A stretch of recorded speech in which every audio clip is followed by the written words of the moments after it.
Assalamualaikum warahmatullahi wabarakatuh. Selamat pagi kawan FH. Kembali lagi bersama saya Dewi Cayandari di podcast FHUB. Kali ini senang sekali podcast FHUB kehadiran tamu yang sangat luar biasa. Kita sapa dulu Profesor Dr. Budi Santoso SH LLM. Selamat pagi, Prof. Pagi, Mbak Dewi, pagi. Senang sekali, terima kasih Prof. Akhirnya Prof berkenan untuk hadir di podcast FHUB.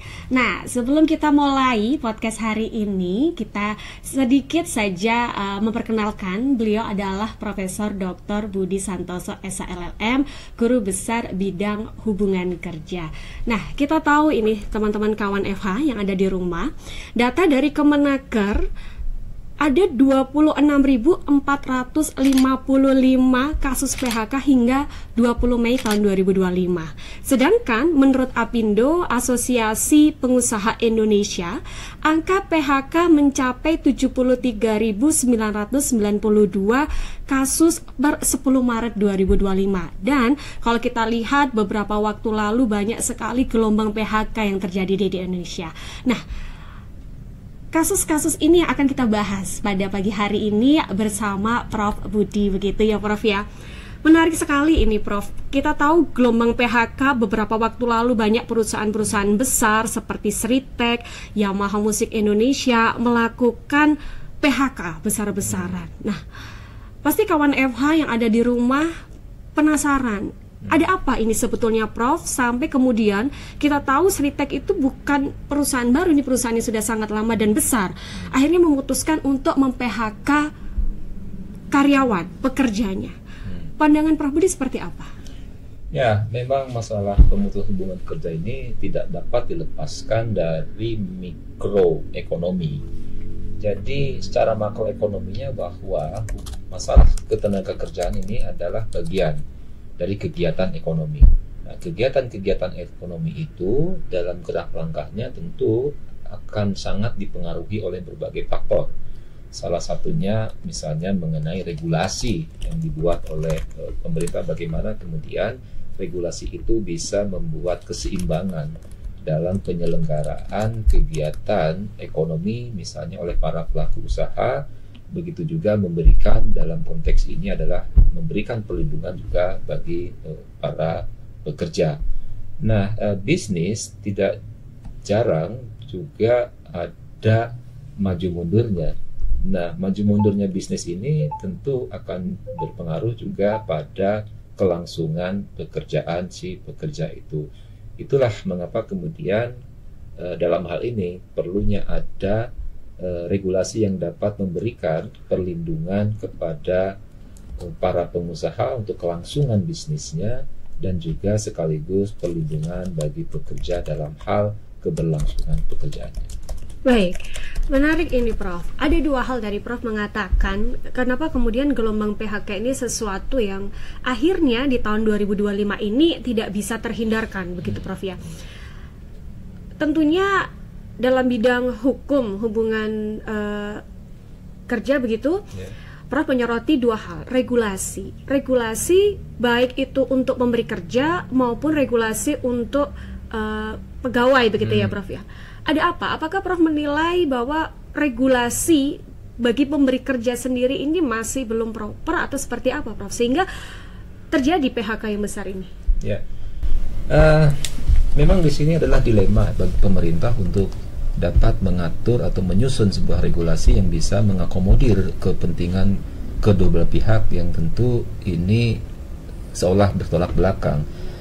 Bisnis ingin meningkatkan value atas investasi yang digelontorkannya, sementara dari sisi pekerja tentu ingin memperoleh pendapatan atau bahkan kesejahteraan yang setinggi-tingginya. Itulah yang memang perlu adanya satu regulasi yang bisa menyeimbangkan itu. Nah, adanya problem di bidang ekonomi, para pelaku usaha ini mengalami kesulitan ekonomi, sekali lagi bahwa ini akan berdampak pula pada pekerja, pada kelangsungan pekerjaannya. Nah, kelangsungan pekerjaan ini kalau tidak dimitigasi tentu akan menjadikan pekerja kena imbasnya berupa pengurangan pekerjaan. Ya, mereka kemudian diputus hubungan kerjanya. Yang yang penting dalam hal ini bahwa pemutusan hubungan kerja itu adalah suatu hal yang wajar terjadi dalam dunia ketenagakerjaan. Tapi terjadinya ini perlu dimitigasi dengan hak-hak yang harus diterimakan kepada mereka itu sesuai dengan ketentuan yang berlaku, dan bagaimana di sini peran pemerintah dapat mengawal atau mengawasi jalannya pemutusan hubungan kerja ini yang berkeadilan. Baik. Menarik Prof. Prof tadi bilang juga mengatakan dilema memang ya, bagaimana kemudian regulasi itu bisa mengakomodir. Prof juga menyinggung terkait hak pekerja akibat PHK. Setidaknya ada 6 begitu ya Prof, terkait dengan kompensasi, uang ganti rugi, uang pesangon, uang penghargaan masa kerja, uang penggantian hak dan hak lainnya yang perlu diberikan kepada para pekerja. Nah, bagaimana Prof menilai hak-hak ini? Tentunya dengan angka yang tadi saya sebutkan di awal ini sangat besar, Prof. Pemerintah juga punya peran untuk kemudian memenuhi hak-hak ini. Bagaimana menurut Prof? Apakah pemerintah sudah cukup memitigasi atau mungkin perusahaan atau seperti apa, Prof? Baik. Pemutusan hubungan kerja itu sendiri merupakan satu keniscayaan dalam suatu hubungan kerja, bahwa bisnis tidak akan selalu berlangsung baik selamanya, ya. Ada maju mundurnya.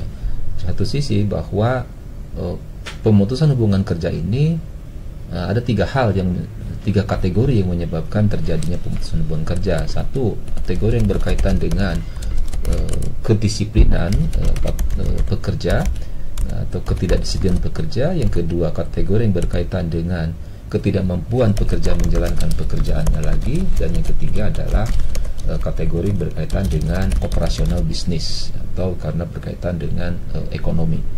Nah, kategori yang ketiga ini yang memang menjadi problem besar manakala misalnya ada satu kegoncangan ekonomi, tentu ini akan berdampak buruk pada bidang bisnis. Nah, di sini ada dua hal yang perlu diperhatikan, yaitu alasan dan proses. Dipastikan bahwa alasan yang dikemukakan oleh pengusaha untuk mem-PHK pekerja itu betul-betul nyata adanya.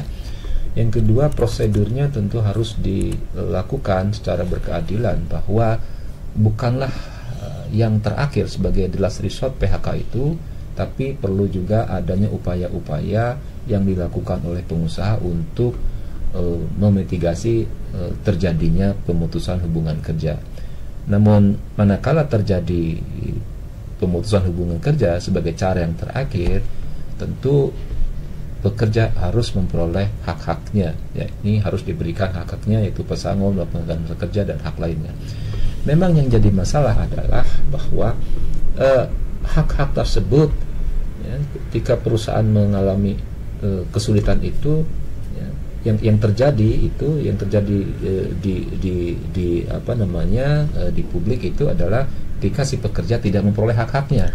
Nah, ya, padahal secara aturan itu memang dia berhak, cuma untuk bisa memperoleh itu yang seringkali perlu effort yang lebih besar dari si pekerja. Nah, itulah memang artinya pemerintah di sini juga harus ikut menjembatani penyelesaian ini. Nah, satu hal bahwa ada contoh yang baik misalnya di negara lain, bahwa pesangon ini bisa jadi oleh negara itu sudah diatur bahwa perusahaan itu harus menyiapkan uang pesangon itu, sehingga ketika dia di PHK itu perusahaan juga tidak kesulitan, ya. Itu seperti itu. Ya, baik. Gelombang PHK besar-besaran, tadi Prof juga sempat mengatakan pemerintah juga perlu mengawal begitu ya, bagaimana hak-hak karyawan atau pekerja yang di PHK ini bisa terpenuhi dengan baik. Prof tadi juga menyinggung masalah keadilan dalam PHK. Kita tahu ada keadilan secara substantif dan kemudian ada keadilan secara prosedural. Mungkin Prof bisa menjelaskan bentuk-bentuk seperti apa, pemenuhan hak-hak seperti apa yang kemudian bisa memenuhi keadilan substantif maupun keadilan prosedural, Prof. Baik. Nah, khusus misalnya dalam hal pemutusan hubungan kerja karena alasan operasional bisnis, ya, ketika perusahaan itu melakukan pemutusan hubungan kerja misalnya dalam bentuk yang kolektif, ya, pemutusan hubungan kerja secara massal, harus dipastikan bahwa alasannya itu betul-betul ada, nyata, bukan alasan yang dicari-cari semata untuk mengamankan aset atau kekayaan perusahaan itu sendiri. Ya, kalau ada perusahaan itu ada lebihan pekerja karena adanya kekurangan atau pengurangan dalam hal permintaan yang menyebabkan adanya pekerjaan yang berkurang, dan pekerjaan berkurang itu menyebabkan adanya lebihan pekerja, harus dibuktikan itu adanya hal seperti itu. Yang kedua, alasan kaitan dengan keadilan prosedur, artinya apa? Bahwa tidak boleh pengusaha itu langsung melakukan PHK itu kalau alasannya itu adalah alasan berkaitan dengan operasional bisnis. Tentu ini harus dilakukan terlebih dahulu upaya-upaya mitigasi melalui perundingan terhadap pekerja atau serikat pekerja. Jika ada serikat pekerja, juga dilakukan upaya-upaya misalnya penghematan, adanya pengurangan hari kerja, pengurangan jam kerja, tidak lagi merekrut pekerja. Ya, karena ada lebihan pekerja tentu adalah hal yang aneh kalau kemudian kok merekrut pekerja tambahan. Itu kan menjadi sesuatu hal yang nampak sebagai suatu bukan etika tidak baik dalam hal itu yang harus dihindari. Dan kemudian juga hak-hak si pekerjanya juga harus diterimakan sesuai dengan apa yang diatur dalam peraturan perundang-undangan ataupun apa yang sudah disepakati dalam perjanjian kerja bersama. Iya. Baik. Jika Prof menilai gelombang PHK yang sangat besar sekarang ini, apa penyebab terbesarnya, Prof? Faktor utamanya, apakah kemudian efisiensi yang dilakukan oleh pemerintah di tahun 2025 ini berdampak juga pada PHK yang besar-besaran ini, Prof? Baik. Pemutusan hubungan kerja yang paling besar itu disebabkan oleh keadaan ekonomi. Keadaan ekonomi baik bersifat internal maupun eksternal di perusahaan tersebut. Keadaan ekonomi yang sifatnya internal, tentunya itu berkaitan dengan operasional bisnis di perusahaan tersebut. Nah, dampak seperti itu bisa terjadi kalau perusahaan itu memang tidak efisien, salah satunya dalam penyelenggaraan bisnisnya. Bagaimanapun efisiensi adalah hal yang utama dalam mengelola perusahaan supaya sustainable itu. Namun di sisi lain bahwa perusahaan juga harus siap dengan konsekuensi jika ada terjadi keadaan yang menyebabkan dampak buruk bagi perusahaan tersebut. Kemudian di faktor eksternal ekonomi, eksternal perusahaan, bisa jadi ada regulasi dari pemerintah yang menyebabkan perusahaan itu mengalami penurunan produksi. Penurunan produksi disebabkan oleh permintaan. Contoh yang mungkin tahun lalu, ya, diduga karena pemerintah mengeluarkan larangan untuk masalah perdagangan, ya, tekstil itu, ya. Ya tentu akibatnya, ya, ada pengurangan permintaan dari luar kepada pemerintah, kepada pengusaha-pengusaha Indonesia. Adanya pengurangan permintaan itu menyebabkan tentu adanya pengurangan pekerjaan. Pengurangan pekerjaan, ya pasti ada lebihan pekerja. Nah, mau diapakan lebihan pekerja ini? Nah, ini yang terjadi. Iya. Selain itu, Prof, selain yang mungkin Prof tadi juga sudah katakan, apakah juga ada hubungan, Prof, antara kita tahu sekarang banyak sekali bidang-bidang pekerjaan yang digantikan oleh AI. Kemudian apakah juga itu berpengaruh pada nanti kita kalau melihat 5 tahun lagi ke depan, apakah itu juga bisa menjadi faktor, Prof? Ya, sangat-sangat berpengaruh. Jadi apa yang menyebabkan pemutusan hubungan kerja massal yang tadi saya katakan ada kategori alasan ekonomi, itu juga sangat dipengaruhi alasan ekonomi itu karena atau alasan operasional bisnis itu dipengaruhi oleh kemajuan teknologi, ya. Jadi operasional bisnis, katakanlah unit tertentu itu ya dulu lah, misalkan dulu lah, kalau kita masuk ke mana namanya jalan tol dulu pakai orang, ya kemudian ada teknologi, ya, kemudian sekarang tidak pakai lagi orang, ya pakai kartu gitu kan. Nanti mau gimana kan? Berarti kan ada pekerjaan yang digantikan oleh mesin. Nah, kalau pekerjaan yang digantikan oleh mesin, berarti ada pekerja yang tidak mempunyai pekerjaan. Nah, ini mungkin mau diapakan? Nah, ini perusahaan bisa jadi mengambil cara kalau memang perusahaannya besar, ya tentu dia akan ke unit-unitnya, seperti dulu Jasa Marga itu, dia ke unit-unitnya tidak tanpa ada PHK. Tapi kalau kemudian tidak ada cara lain, ada hal yang biasa, yang niscaya kemudian pengusaha melakukan pemutusan hubungan kerja untuk menjaga kelangsungan bisnisnya. Iya, memang seperti buah si malakama ya, Prof. Ya, di lain sisi memang pengusaha harus tetap mempertahankan kalau bisa pekerjaan, kemudian pemberi kerja juga bisa mendapatkan. Selain itu, Prof, selain yang Prof katakan tadi, kita tahu bahwa sekarang kalau kita tarik ya, Prof, pencari kerja itu sangat banyak.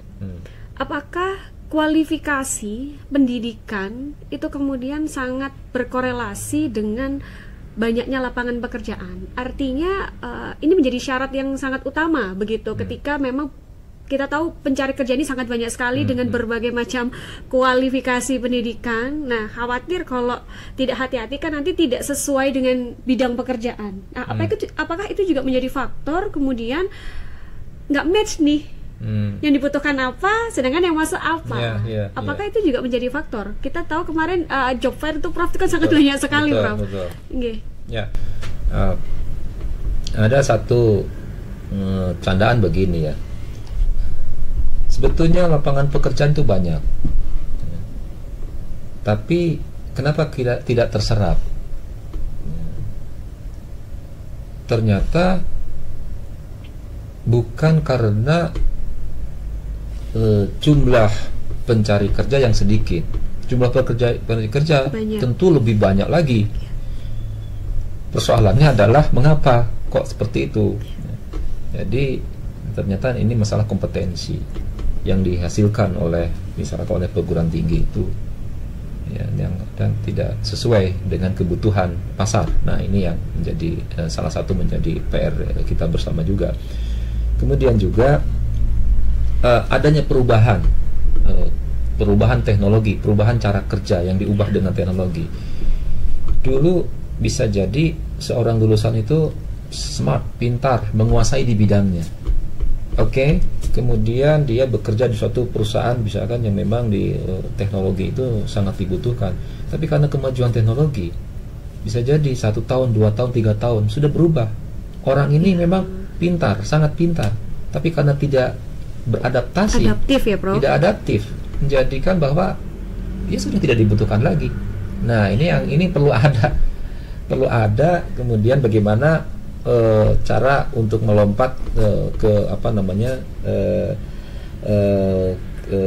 keahlian yang lain misalnya seperti itu yang seperti itu. Iya, saya sepakat juga, Prof. Memang ini kemudian menjadi PR kita bersama, Prof, baik dari perguruan tinggi, pekerja, pemberi kerja maupun pemerintah untuk kemudian angka-angka PHK. Kalau tadi Prof mengatakan PHK itu adalah sebuah keniscayaan dalam sebuah hubungan kerja. Harapan ke depan kan memang kalau bisa berkurang gitu ya, Prof ya. Kalau saya soroti ada dalam diskusi kita pagi hari ini, Prof, ada 4 pihak begitu ya, antara pencari kerja, pekerja, kemudian pemberi kerja dan pemerintah. Apa yang bisa Prof sarankan begitu? Karena ini yang menonton kawan FH begitu ya, kebanyakan mahasiswa Fakultas Hukum yang mungkin melihat teknologi perkembangan begitu pesat.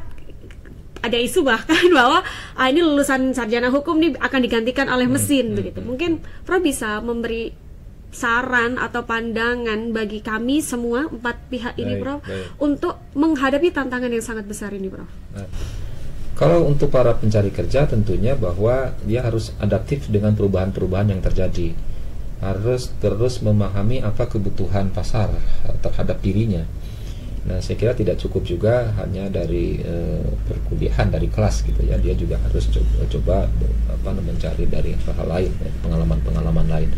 Kemudian juga bagi pekerja itu dia juga jangan sampai puas dengan apa yang dikerjakannya saat ini, karena perubahan-perubahan yang terjadi itu bisa jadi akan berdampak bagi dirinya.